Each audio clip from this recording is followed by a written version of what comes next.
Muy buenas noches, estimados estudiantes.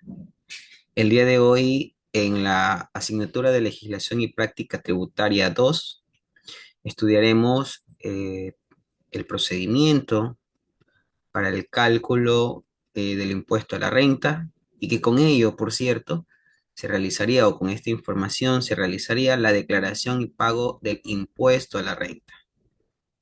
Es muy importante conocer que los plazos de presentación de la declaración van a variar de acuerdo al noveno dígito de la cédula o del RUC, de acuerdo pues con el tipo de contribuyente. En este caso, los plazos para la declaración de impuesto a la renta para personas naturales es en marzo. Como lo manifesté, van a depender del noveno dígito. Es decir, que para aquellos contribuyentes, ¿sí? Que el noveno dígito es 1, pues su declaración o su plazo máximo es hasta el 10 de marzo. Los que el noveno dígito es 2, es hasta el 12, los del 3 hasta el 14, los del 4 hasta el 16, los del 5 hasta el 18, los del 6 hasta el 20, los del 7 hasta el 22, los del 8 hasta el 24, los del 9 hasta el 26 y los que su noveno dígito es 0 hasta el 28 de marzo. Esto sería para las personas naturales. Por otra parte, para aquellas sociedades, ¿sí? Para aquellas sociedades que tienen que presentar también su declaración del impuesto a la renta, también va a depender del noveno dígito del RUC, pero en este caso, pues ya no es en marzo, sino pues en abril, ¿ok? En esta ocasión vamos a realizar la resolución de un ejercicio práctico, ¿sí? De impuesto a la renta, de cálculo del impuesto a la renta. Voy a proceder a compartir, no, ya estoy compartiendo pantalla, perdón. Voy a presentar un ejercicio. Es muy importante, ¿no? Antes de mencionar, ¿sí? Es muy importante recordar que para que se realice la declaración del impuesto a la renta, pues ya se ha tenido, ahí existe una línea de tiempo, ¿sí? Es decir, ahora en el año 2024, en el mes de marzo, las personas naturales realizaron la declaración de impuesto a la renta del año 2023, ¿sí? Para el siguiente año 2025 realizarán la declaración del año 2024, ¿sí?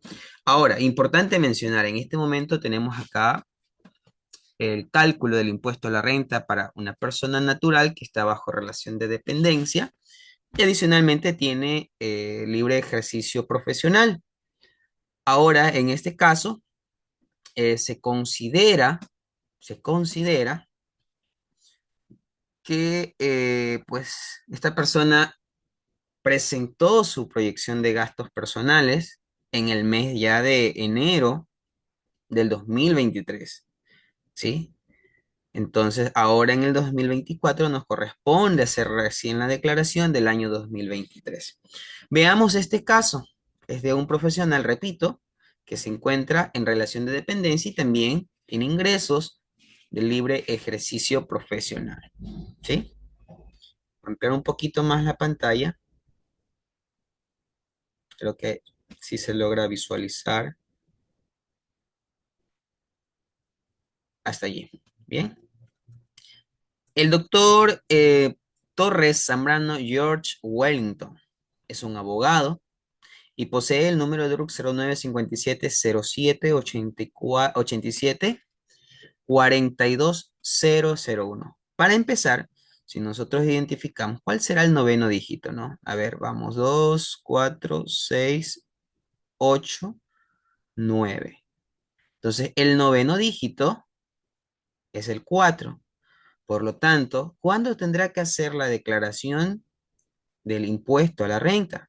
Recordemos, si es persona natural, su noveno dígito hasta el 16 de marzo, ¿sí? ¿Qué pasa si esta persona no lo realizó en su momento? Puede presentar su declaración de manera tardía, pero pues va a tener que pagar algunas multas, ¿sí? Multas, intereses por no haber realizado su declaración a tiempo. Durante el año 2023, recibió ingresos por los siguientes conceptos. Trabajó bajo relación de dependencia en Multicentro Ferretero S.A. con un sueldo mensual de $2.000 y sus gastos personales suman 16.357,50. Adicionalmente, tiene dos cargas familiares. Ahora, ¿de dónde resultan estos 16.357,50? Pues resultan de sumar, a ver, un segundo,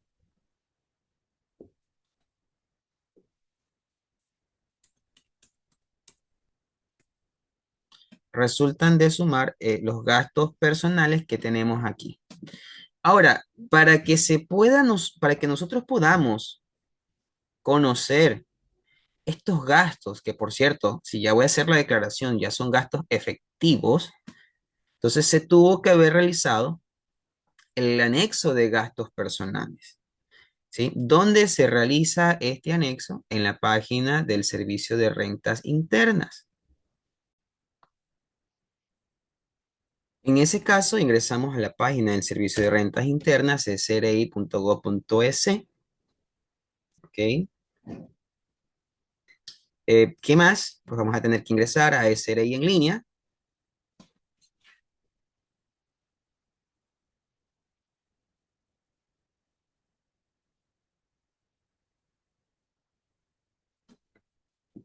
Luego, pues tendríamos que verificar. A ver, vamos aquí a ingresar primero. Me parece que yo tengo guardado un anexo de gastos personales. Voy a ver si ingreso un momento con mi usuario.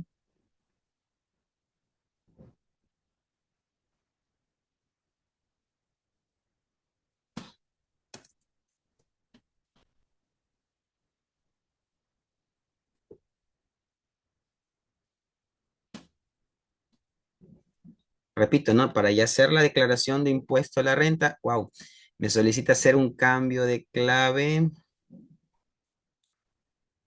No lo he realizado todavía, pero creo que sí voy a poder visualizar la información. Entonces, ingresamos anexos, ¿sí? Y aquí es donde nosotros primero realizamos el anexo de gastos personales, ¿sí? Para ello, lo que se hace también es, si tenemos nosotros un beneficiario de pensión alimenticia, se lo registra, ¿sí? Y ahora sí vamos con el anexo de gastos personales, generación del anexo.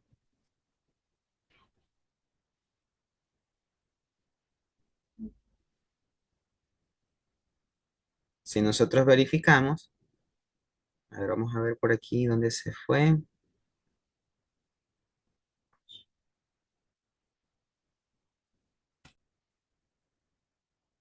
Bueno, al parecer, por no haber realizado todavía el cambio de clave, no puedo acceder a la información de periodos pasados, pero en todo caso, ¿no? Repito, ¿no? Antes de la declaración de impuesto a la renta, lo que nosotros hacemos es realizar un anexo de gastos personales. En ese caso, nosotros ingresamos a la página del SRI y vamos a encontrar en esos momentos en el sistema un sinnúmero de facturas, todas las facturas que se hayan generado. Ya recordemos que estamos con facturación electrónica, por lo tanto me van a aparecer todas las facturas, me van a salir por proveedor y también pues me van a salir allí todas las que se hayan dado durante el año calendario. ¿Qué nos corresponde a nosotros hacer? Dentro de todas esas facturas, ir identificando cuáles puedo utilizar como gastos personales y cuáles no. ¿Para qué? Solamente para poder utilizar mis gastos de ¿cómo es? Aquellos gastos de salud, educación, vivienda, ¿qué más? A ver, salud, vivienda, eh, educación, salud. También allí tenemos lo que es turismo, ¿sí? Alimentación. Entonces, todos esos gastos personales los podemos utilizar, recordemos, para la rebaja de gastos personales. Aquí, por ejemplo, tenemos un pequeño ejemplo donde vemos una serie de facturas. Bueno, el proveedor, cuál es la razón social o el proveedor, el número de documento, ¿sí? ¿Cuál es el artículo o servicio, el subtotal, si es que es base 0% o 12%. Entonces, ¿qué pasa? Tenemos primero es que identificar aquellos que sí son o entran dentro de gastos personales. Por ejemplo, acá, si hablamos de unidad educativa Don Bosco, ¿sí? Es una pensión escolar y eso entra dentro de un gasto de educación, al igual que el transporte escolar que se cancela, ¿sí?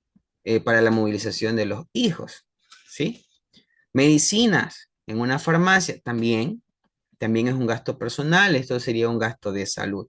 Pero, ¿qué sucede? Si hablamos por aquí de cosméticos y belleza SA, por concepto de maquillaje, eso no entra dentro de nuestros gastos personales, por lo tanto, no debemos de tomar esos valores, ¿ok? Ni el tinte para el cabello, ¿sí? Ni el tinte para el cabello, o como en algún momento les puse como ejemplo, de pronto alguien se hizo algún tipo de cirugía, pero fue para, según para verse mejor o por estética y no porque sea una recomendación de un médico, ¿no? Entonces, todos esos gastos que no corresponden no se deben considerar. De pronto, si usted asistió a un supermercado, si bien es cierto, allí a veces tenemos una serie de artículos que compramos y es diverso. Entonces, nos corresponde ingresar a esa factura y nosotros hacer esa clasificación. ¿Cuánto corresponde a salud? ¿Cuánto corresponde a alimentación? ¿Cuánto corresponde de pronto a vivienda? Entonces, va a depender. Tenemos que ingresar para verificar cuánto será asignado para estos tipos de gastos personales. En este ejemplo, pues bueno, ya se ha totalizado, ¿sí? Que en educación se han generado un gasto de $4,110, en vestimenta 950, en salud 7,097,50, en vivienda $4,200. Aquí, bueno, no sé qué pudo haber pasado, ¿no? No hay ninguna factura de alimentación, pero puede ser que dentro de ese mes algo pasó, no se acercaron, ¿no? Es un caso hipotético. Sumamos todos estos valores y nos da un total de gastos personales de 16,357,50. Entonces, continuamos con los datos, ¿no? Multicentro Ferretero realizó retenciones, ¿sí? Por impuesto a la renta de $260.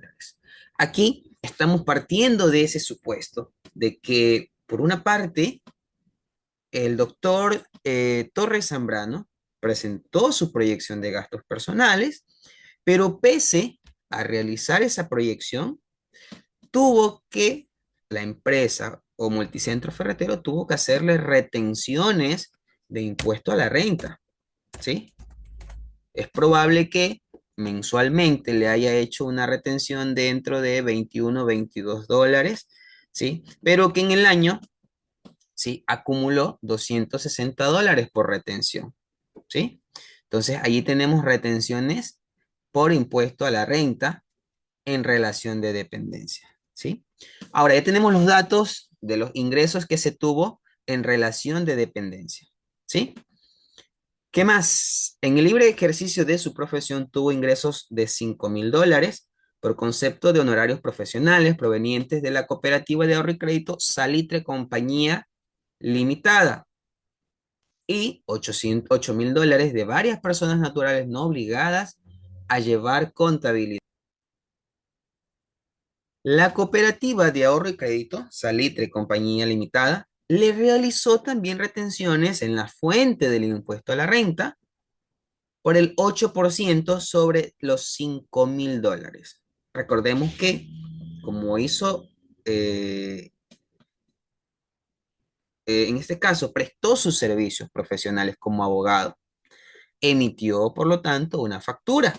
Entonces, por esos servicios, la cooperativa le hizo una retención del 8% por el servicio, en este caso, de abogado.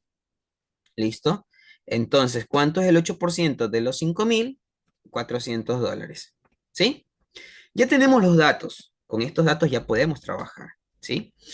Recordemos que para realizar el cálculo de la rebaja por gastos personales, nosotros tenemos que considerar de entre los gastos personales y la canasta familiar básica, tenemos que elegir el valor menor, ¿sí?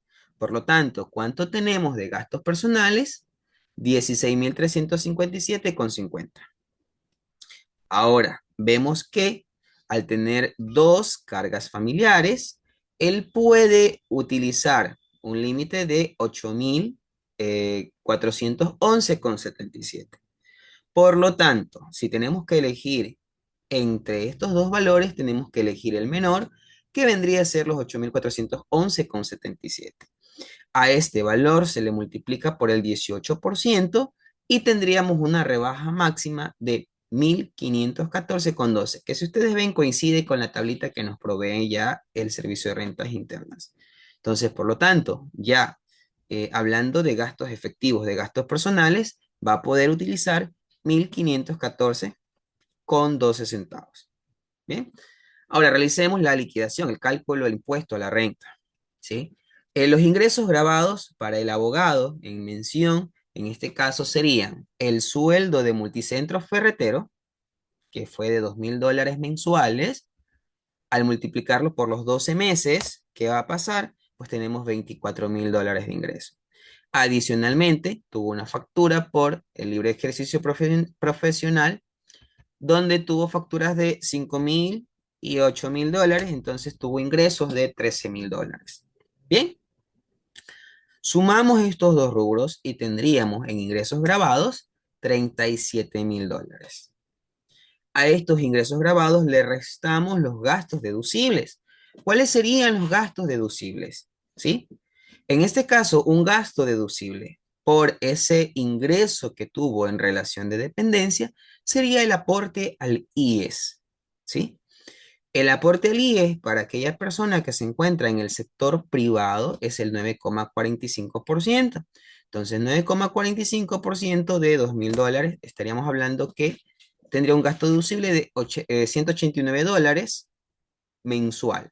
Si lo multiplicamos por los 12 meses, pues ha tenido, en este caso, $2.268, ¿sí? Como un gasto deducible. Pero por su libre ejercicio profesional, de seguro él tuvo que realizar otros pagos, ¿sí? A la final, pues él tuvo una oficina que le generó algunos gastos, gastos como entre sueldos y beneficios sociales, $5.000, entre arriendos de oficina, pagó $1.800, entre gastos de suministro de oficina, 750, y gastos de agua, luz y teléfono 350.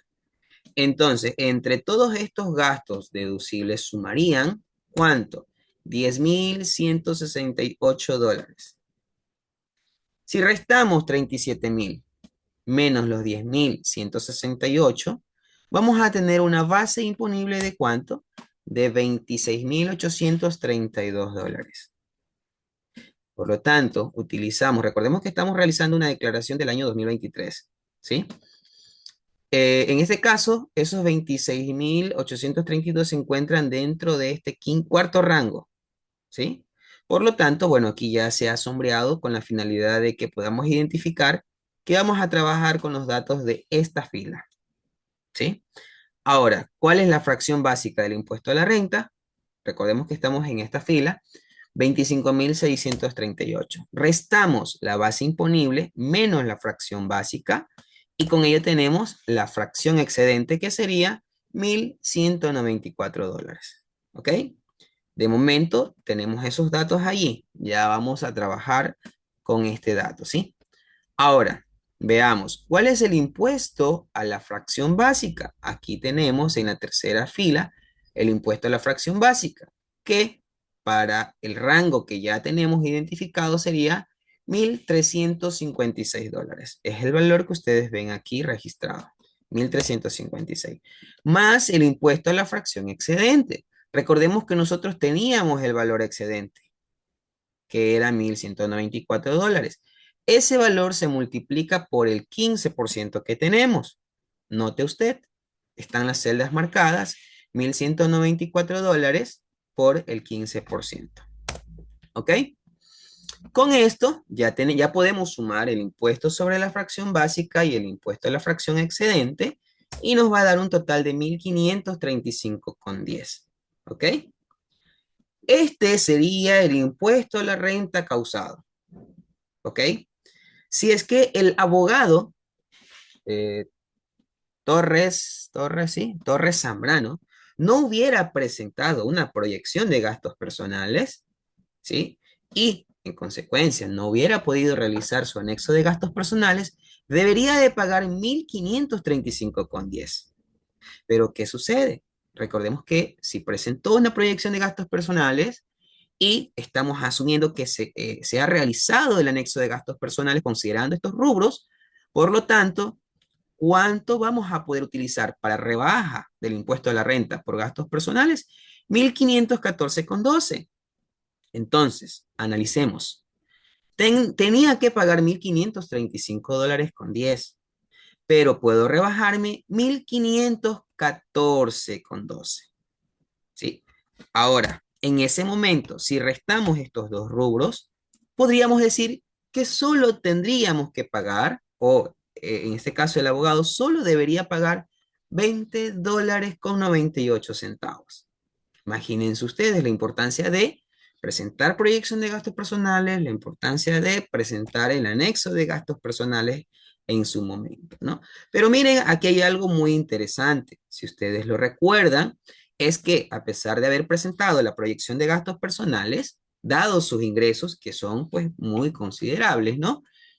Acuérdense que ya Multicentro Ferretero le había realizado unas retenciones de $260. Entonces, miren ustedes, nosotros vamos a disminuir, a restar de ese impuesto por pagar los $260.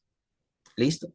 Además, si recordamos, también la cooperativa le realizó retenciones del 8% sobre los $5.000.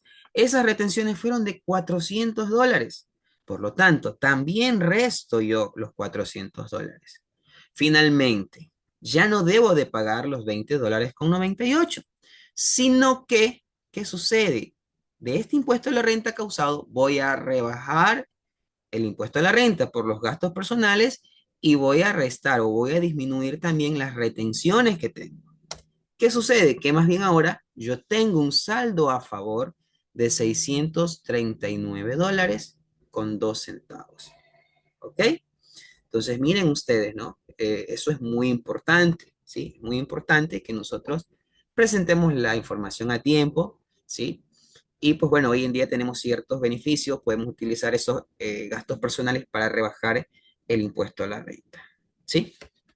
Entonces, estimados estudiantes, aquí ya se ha realizado el cálculo del impuesto a la renta. Finalmente, no se tiene que pagar, sino que tenemos a favor 639,2. Toda esta información que acá nosotros tenemos presentada debe de presentarse en, eh, debe de realizarse la respectiva declaración de impuesto a la renta y que recordemos que para ello tendríamos que ingresar, ¿sí? Tendríamos que ingresar a la página del Servicio de Rentas Internas.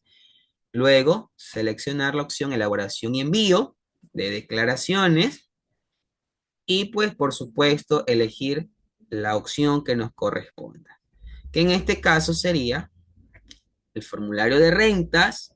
Bueno, aquí tenemos para personas naturales y sucesiones indivisas, porque existen otros, ¿no? Para herencias y legados, para los contribuyentes que pertenecen o están sujetos al régimen impositivo de microempresas. ¿Listo? Entonces nosotros lo que haríamos es presentar nuestra declaración del impuesto a la renta para personas naturales. Elegimos esta opción. Bueno, aquí creo que no me va a permitir porque no he hecho el cambio de clave. Exactamente, no me permitió. En todo caso, eh, espero que haya una oportunidad para poder realizar un ejemplo, ¿sí? Pero pues bueno, lo intentamos en esta ocasión. Me despido de ustedes, estimados estudiantes, esperando pues que ustedes en algún momento tengan la oportunidad también de realizar una práctica. Permítanme un segundo.